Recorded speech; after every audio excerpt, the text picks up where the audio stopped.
Fight fans, fight fans, fight fans.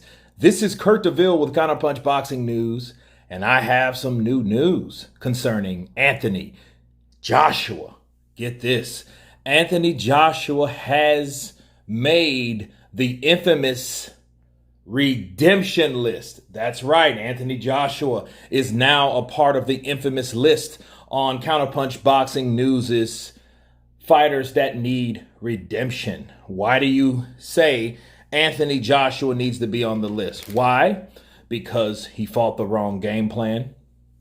He tried to box a boxer. I don't think he was in the right type of conditioning, despite what training regimen that he uses. Okay. He wasn't prepared for Alexander Usyk. But the point is, what part of that could you credit Usyk versus what part of that could you credit Joshua? Usyk, I believe, showed out to do his thing. Joshua, I don't think that he did. Yes, the Andy Ruiz fight was a fluke, and then he came back and beat Andy Ruiz anyway. However, this was no fluke. This was not a punch that he received that he was hurt and he never recovered from. No, this was constant outboxing from Alexander Usyk, and he was unable to adjust. Anthony Joshua came into that fight thinking that he was the favorite on the cards. As you can see his face, he was surprised that he lost. Okay, and he lost badly. He lost unanimously.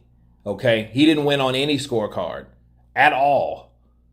You know, and you seen him with that face like, you know what I mean? And then he quickly changed because he knew, like, okay, well, oh, people don't supposed to see that. Yeah, we saw that shit. You were surprised that you lost. Based on what he was doing, he was throwing one punch at a time. He was very tentative. He didn't know what he was going to do. He wasn't in control. He wasn't really taking the fight to Alexander Usyk. And then when he tried, he didn't do enough of what he's supposed to have done throughout that fight. And logic tells you, looking at the 12th round of those guys, well, Usyk did unload and showed the judges, showed Joshua, showed the fans. He showed these guys and everyone that, hey, I'm here to win. Like he said, I wasn't there to knock him out, but I'm definitely here to win. And Joshua did not show the same. Okay? Joshua was acting like Neo from the Matrix. It's like, oh shit, you know what I mean? Should I say an unsuccessful one, because he was catching shots also. To the point where you seen a towel do a helicopter notion and then the bell rang within 3 to 4 or 5 seconds maybe to go. Say what you want. That fight was stopped early. We might say, oh, it's the timekeeper. They had this. So you need to go and count it yourself. Listen, that towel came up, okay? And that fight stopped. Right when that towel, ding, ding, ding, ding, ding, it was over. Now, that's not the reason he's on the redemption list. The reason he's on the redemption list, because I don't think that Anthony Joshua gave it his all. I think what happened with Anthony Joshua, he got caught with that left, and then that made him too careful, okay? And it made him to the point where his carefulness superseded his ability to be a warrior like we are accustomed to. See, even with Andy Ruiz, he was still able to trade with Ruiz, trading left hooks with Ruiz. Ruiz was just a faster fighter because, again, he was fighting Ruiz's fight. You're fighting a guy that's 6 foot tall and you're 6'6", and you're fighting him like right here. You're supposed to have the amount of distance where you can hit him and him not hit you. He put himself in danger's way of wild, crazy, quick, rapid hooks from Andy Ruiz. Okay? And Andy knows how to throw punches. And he gave him every opportunity to do so. Okay? But he got it back, so I was like, okay. But if, mind you, if Anthony Joshua would have lost to Andy Ruiz a second time, well, we wouldn't even be here. But he would be on the redemption list, and yet he would have to redeem himself. Needless to say, that's why he's here. He's on this redemption list because he needs to redeem himself. Now, I could wait until that other fight, but why? He should have been prepared for Alexander Usyk. Or if he knew when he found out that the movement's too quick, he's too sharp, he's too experienced, okay, he's too slick, okay, and he can beat me to the punch, okay. At that point, he should have learned, hey, this is what I need to do. I need to take the fight to him, stop bullshitting, stop trying to be cute out there and try to outbox a guy that's outboxing me. That makes no sense. That's how he lost. You know, and then the punches he landed. Look at Usyk's face. I get it.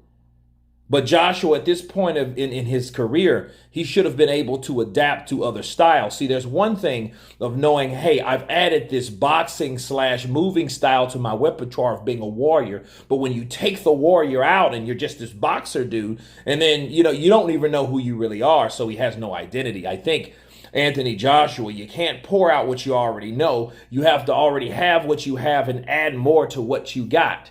And I don't think he did that. I think he was tentative in there and he really didn't know what the fuck to do with Usyk. But Usyk did. Okay? He didn't know how to deal with the feints, the constant head movement. Okay? The aggressiveness. He didn't know how to deal with that.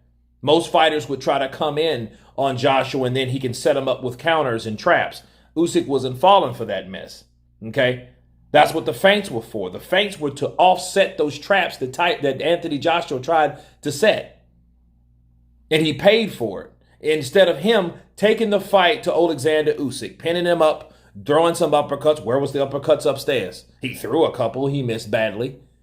He threw some down to the body. That was impressive. But again, that wasn't enough of him. Okay, and I think he didn't fight like that because he was worried about what was coming back. Okay, so that means he fought careless.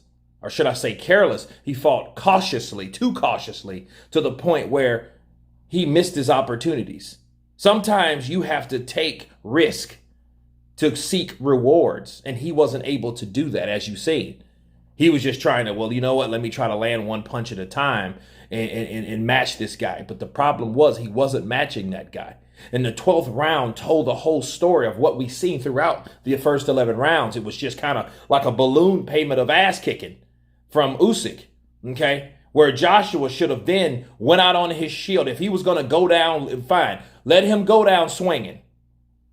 Not trying to get out of the way of punches and not exchanging punches back. Because it's either he was cautious, tired, or both. Okay, so that is why Anthony Joshua is made the redemption list. Now, can he come off? Sure. Dillian Whyte's came off, right? I can't say that for everybody else. Because Andy Ruiz hasn't done shit since. Jarrell Miller hasn't fought since. You know what I mean? It's a lot of people on the redemption list. Gennady Golovkin's on there. A lot of people. So he's not alone. Okay? But it's up to him if he wants to get off the redemption list. You guys tell me what you think of Anthony Joshua making the redemption list. Of course, please subscribe. And you guys been Counterpunch. Peace.